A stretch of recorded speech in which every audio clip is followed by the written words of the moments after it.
কয়েক জায়গায় থাইল্যান্ড গেলাম, সেখানে দেখলাম এক এয়ারপোর্টে পানির ব্যবস্থা নাই। মানে এয়ারপোর্টে যে ওয়াশরুমে কি নাই?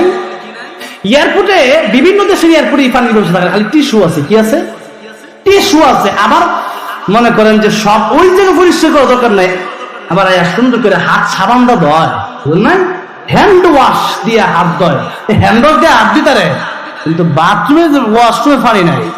আবার কিছু জায়গা আছে বইয়া তো ফ্রেশ মানে সামনের পানি বইয়া করার সিস্টেম, গরু ছাগলে কুত্তা বইয়া মতে না খারুয়া মতে বোয়ার সিস্টেম নাই, বইলে তার হইতো না। এখন মনে করেন অনেক মানুষ খারুয়ার মতো জিজ্ঞাসা করলে কয় সিডা লাগবো, কি লাগবো? সিডা বলে লাগবো। চিন্তা করেন, হ্যাঁ, বিলাই তোর বেশ, বিলাই দেখছেন না, তার জোর হচ্ছে দেখে দেখে আবার মুখ মুছে, বুঝলেন না? মুখ মুছে। এখন দেখেন পানির ব্যবস্থা নাই, খালি টিস্যুর ব্যবস্থা আছে বিভিন্ন এয়ারপোর্টে দেখা গেছে। আবার মিশরের মতো একটা দেশ, মিশরে আমি গেছিলাম কয়েকদিন আগে। মিশরে যাওয়ার পরে এয়ারপোর্টে যখন বসছি, কোন সুইচ টিপ মারছি দেখে আমার পাঞ্জাবি শেষ। আমি কই আল্লাহ, আমি গেছি ট্রানজিট বিমানে মিশর থেকে যাবো কাতারে।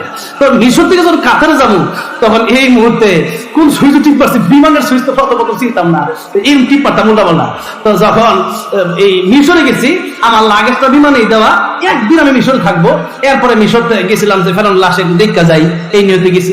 এরপরে আমাকে পরের দিন কাতার, তো বিমানে তাদের কাছে এই মালামাল রাখছে, আমার ওই লাগেজ দেয় নাই। আমার কাছে ছোট্ট একটা ব্যাগ নিয়ে পাওয়ার ব্যাগটা নিয়ে এরপরে গেছি। তো জরুর সারাদিন গেছি, আল্লাহ আমার দিকে 5 দিন সব শেষ, খুব কষ্ট পাই। এরপরে গেছি তো বিভিন্ন জায়গায় বিভিন্ন সুইচ আছে।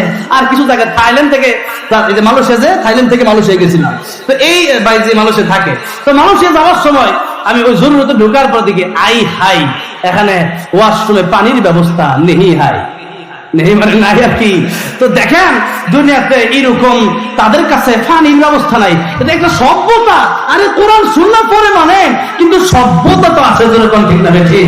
একটা মানুষ যে তার পানির দরকার হবে ওয়াশরুমে, এত টিস্যু দিয়ে দিচ্ছেন, পানির লাইনে পানির লাইন ঠিকই আছে 8-10 জায়গায়, কিন্তু হেন পানির লাইন নাই। এরপরে বৈশা ব্যবস্থা নাই, খারিয়া করতে হয়। তাহলে চিন্তা করে দেখেন, সভ্যতা সিস্টেমও নাই। কারণ হইল ইউরোপ আমেরিকাতে, আমাদের বাংলাদেশে যেমন কোরআন আছে, এমন কোরআনের ওয়াজ মাহফিল, তাফসীর মাহফিল, এরপরে মাদ্রাসা, মসজিদ এত নাই যেরকম, ঠিক না?